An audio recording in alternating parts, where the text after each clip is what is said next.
A very good morning to the doctor and my dear friends. Before I step into the presentation, I introduce myself. My name is Tineshwari Ganesan and I'll be presenting the detailed case analysis of Zainuddin bin Dawood versus the HR Hotel Langkawi Sendirian Berhad, also known as award number 1710 of 2025. There are 6 major components. First of all is the introduction of the case and facts of the case. The second one is issues of the law, and third is legal principle and code evaluation. Fourth is more to provocation, mitigating factors, and code evaluation. Fifth, lesson learned from the case, and sixth is significance of the case and summary of the case. Let's begin with the introduction of the case. This case concerns as a claim for the wrongful dismissal brought by the claimant under Section 20 of the Industrial Relations Act 1967, which ensures employees are not dismissed without just cause or excuse. Let's begin to the facts of the case.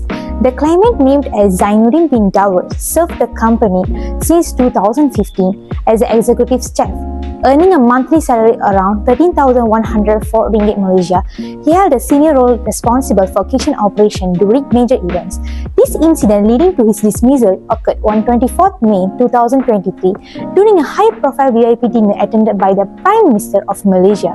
Because of the prestige of the event, the working environment was tense and pressured. The outlet manager, Rashidi, repeatedly instructed the claimant to speed up the food service. Witnesses confirmed that the pressure was constant and intense. At one point, feeling overwhelmed by the situation, the claimant reacted emotionally. It was alleged and subsequently admitted that the physical contact occurred when the claimant held the manager's face and shook his head. And then, Following this, a domestic inquiry was conducted where the claimant was charged with mencengkap muka. Subsequently, on 12 July 2023, the employer dismissed him. The claimant now challenges the dismissal, contending event was not claimed for the just cause or excuse. The relationship between the two parties named as employee to employee, where the employee named as the HR Hotel Langkawi Sendirian Berhad, and meanwhile for the employee named as Zainuddin bin Dawood, contesting his dismissal. That's all from me. I'll pass to the next presenter. Thank you so much. For this slide, I will explain the issues of law identified in the case of Zainuddin bin Dawood versus THR Hotel, which is Langkawi. Based on the award document, the court highlighted 2 central legal issues which guide the entire decision-making process. First, whether the claimant actually committed the misconduct. This revolves around the physical altercation between the claimant and the outlet manager. The court needed to examine the evidence, witness statement, and determine if the act of holding the manager's face amounted to misconduct or not.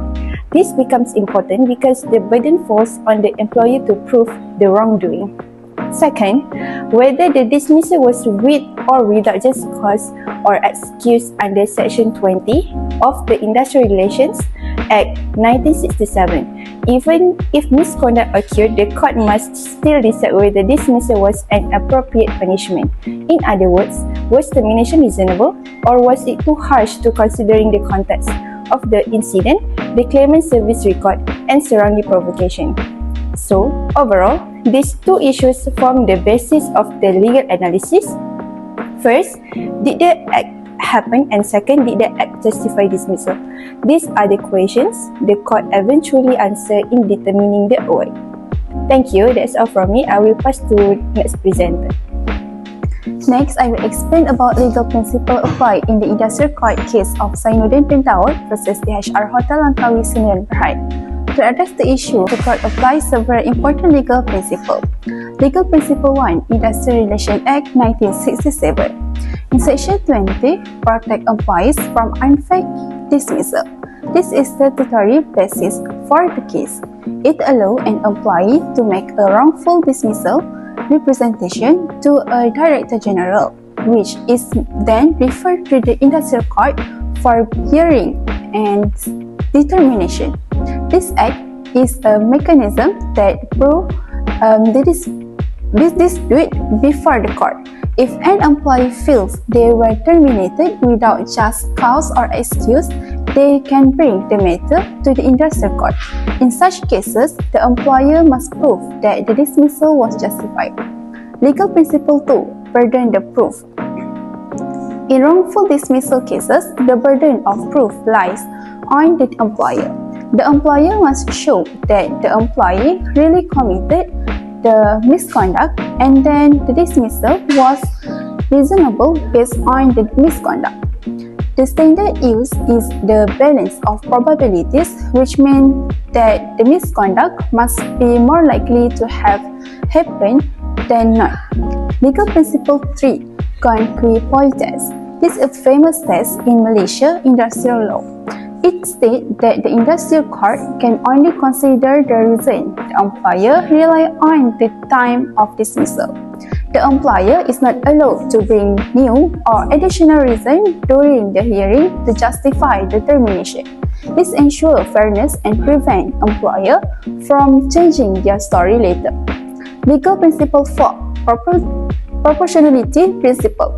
Another important principle is proportionality taken from the case Norizan Baka versus Panzana Enterprise.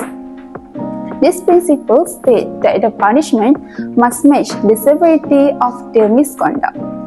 It means not every misconduct automatically deserves dismissal. Sometimes a warning, subception, or lesser disciplinary action may be more appropriate. Employers cannot jump to termination unless the action is serious enough to justify it. Now let's look at the court evaluation of the fact. The court confirmed that the claimant did hold and shake the manager's head. This physical act was ruled to be battery or the use of criminal force based on Section 350 of the Penal Code. However, the court made an important finding. The specific charge wording mencengkam worker, which is the grasping, was not entirely accurate. The conclusion for the first issue was that the claimant did commit misconduct, but the original charge was defective in its physical description. This brings us back to the proportionality principle.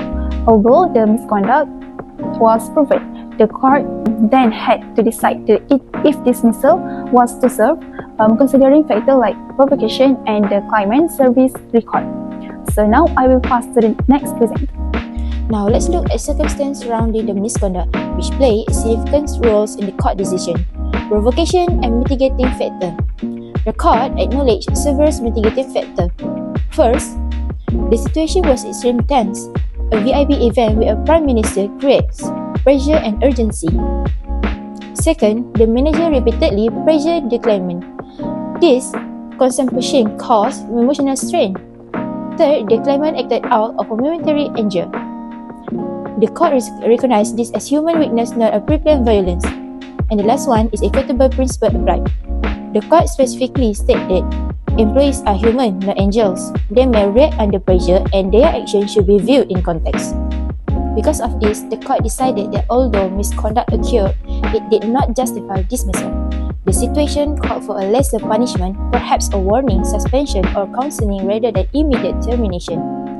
So the judgment, and after considering all evidence, the industrial court concluded the dismissal was disproportionate. It did not match the seriousness of the incidents, especially considering the provocation. The claimant had a clean service record. He had been working for years without disciplinary issues. HR and witnesses even described the incident as not a big issue. Therefore, the court ruled the dismissal without just cause or excuse. However, the court did not order reinstatement likely because the relationship between the parties had broken down. The claimant contributed to the misconduct and reinstatement might lead to further conflict. Instead, the court awarded monetary compensation based on compensation ordered. The total amount awarded was paid wages for 22 months, 288,288 ringgit, reduced by 20% due to post-dismissal only 230,630 ringgit and 40 cents. Compensation in lieu of reinstatement 91,728 ringgit, reduced by 35% for contributory misconduct.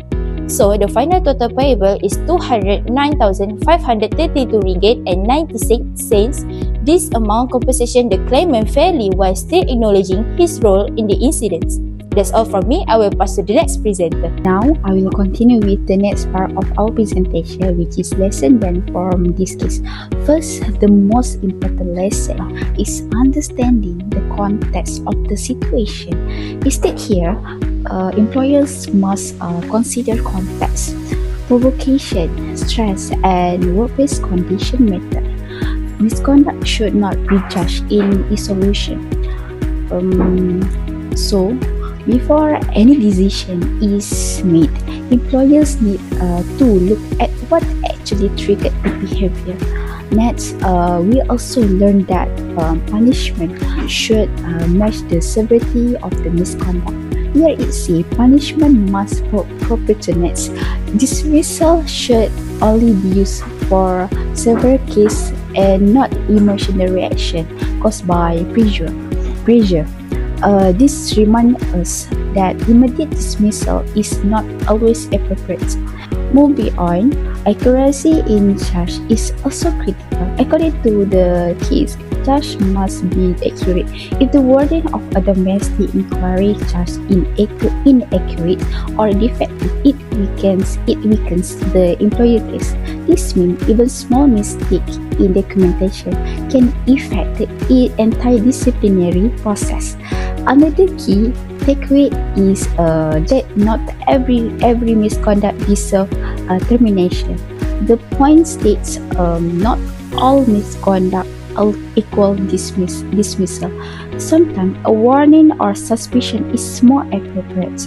So employers must choose the right disciplinary action based on the situation.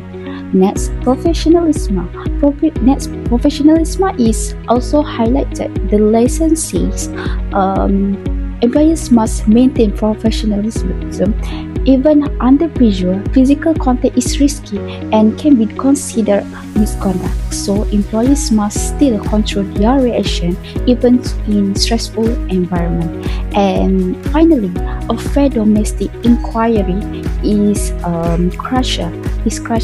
It's mentioned fair domestic inquiry is essential. Proper procedure protect both employers and employees. This ensures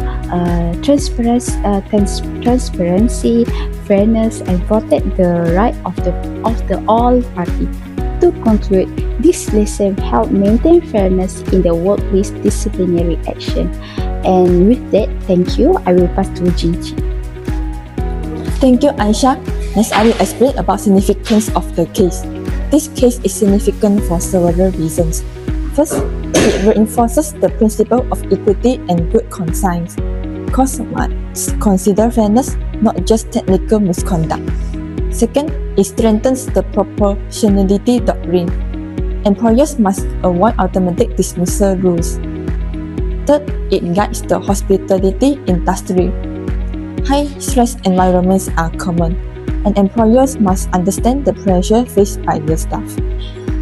Fourth, it highlights the importance of proper charge framing. Accurate charges lead to fairer outcomes. Fifth, it sets a clear benchmark for future cases, especially involving emotional reactions or provocation at work.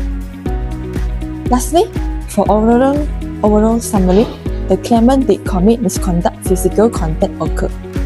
However, the misconduct happened in a highly stressful and provocative situation. The charge was worded inaccurately. The dismissal was too harsh and disproportionate.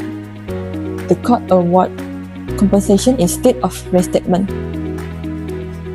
The case sets important guidelines for fairness, proportionality, and proper disciplinary procedures. That's all from us, Group 6. Thank you for listening. If there are any questions, I will be happy to answer them.